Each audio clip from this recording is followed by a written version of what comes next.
விஜய் அரசியல் இயக்கம் ஆகியோருக்கு நான் என்னுடைய வாழ்த்துக்களை தெரிவித்துள்ளேன். கோட் படம் பார்த்தீங்களா?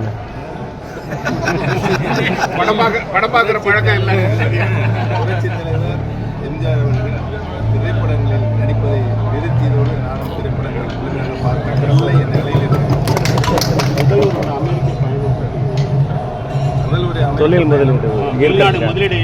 தொழில் முதலீடுகள் ஈர்ப்பதற்காக சென்றிருக்கிறார். அவர் பெருவாரியான தொழில் முதலீடுகளை ஈர்த்து தமிழகத்திற்கு கொண்டு வருவார் என்ற வாழ்த்துக்கள்.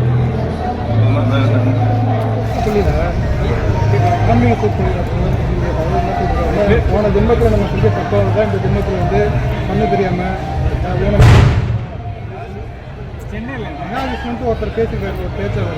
இல்லை மாணவர்கள் பெரிய இப்போ வந்து அதுக்கு வந்து அதே பார்வையற்ற ஆசிரியர் ஒருத்தர் எழுத்து தெரிவித்தார். இன்னைக்கு சிஎம் வரைக்கும் அறிக்கை கொடுக்குறாங்க. அரசு பள்ளியில் இந்த மாதிரி ஆன்மீக சொற்பொழிவுலாம் சென்னையில் வந்து ஆர்ப்பாட்டம் நடந்துட்டு இருக்குங்க.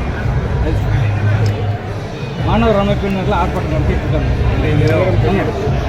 திருச்சி மாநகர மாவட்ட செயலாளர் திரு ராஜ்மோகன் இல்லத்திற்கு சிறப்பிற்காக நாங்கள் வலியுறுத்துகின்றோம். நீங்கள் இன்றைக்கு தமிழகம் இந்தியா மதசார்பற்ற ஜாதி வேறுபாடற்ற இந்தியாவாக தமிழகமாக வளர்ந்து கொண்டிருக்கிறது. இதில் யாரையும் பிரித்து பார்ப்பது என்பது முடியாத காரணம். அனைவரும் விவசாய மக்கள் என்ற நிலையில் நாம் வாழ்வதற்கு நம்மை நாமே தயார்படுத்துவோம். 2026 எலெக்ஷன் நீங்கள் என்ன ஆயத்த பணிகள் செஞ்சுருக்கீங்க? 2026 மீண்டும் இந்த இயக்கத்தை நிறுவிய புரட்சித் தலைவர் எம்ஜிஆர் அவர்கள், இதேதான் டாக்டர் புரட்சித் தலைவர் அம்மா அவர்கள் இருவருடைய எண்ணங்களை நிறைவேற்றுகின்ற வரையில் இருவரும் மாவட்ட தலைவர்களின் ஆசையோடு அனைத்து இந்திய எல்லாரும் முன்னேற்ற கழகம் மீண்டும் நாங்கள் அரியணையில் ஏறுவோம் என்று அதிமுக பாஜக கூட்டணி மறுபடியும் அமையும். ஜி.கே. வாசன் வந்து அதுக்காக பேச்சுவார்த்தையில் இருக்காரு. 3 வருஷம் இருக்குது, பொறுமையாக இருக்குது. வியாபாரம் உங்களை சொல்லிதான் கூட்டணி பேசிட்டு ஆரம்பிக்கும். ஆனால் திமுகவில் உதயநிதியை வந்து துணை முதல்வர் ஆகணும்னு சொல்லிட்டு இருக்காங்க. அதை பற்றி உங்களுடைய பார்வை என்னென்ன?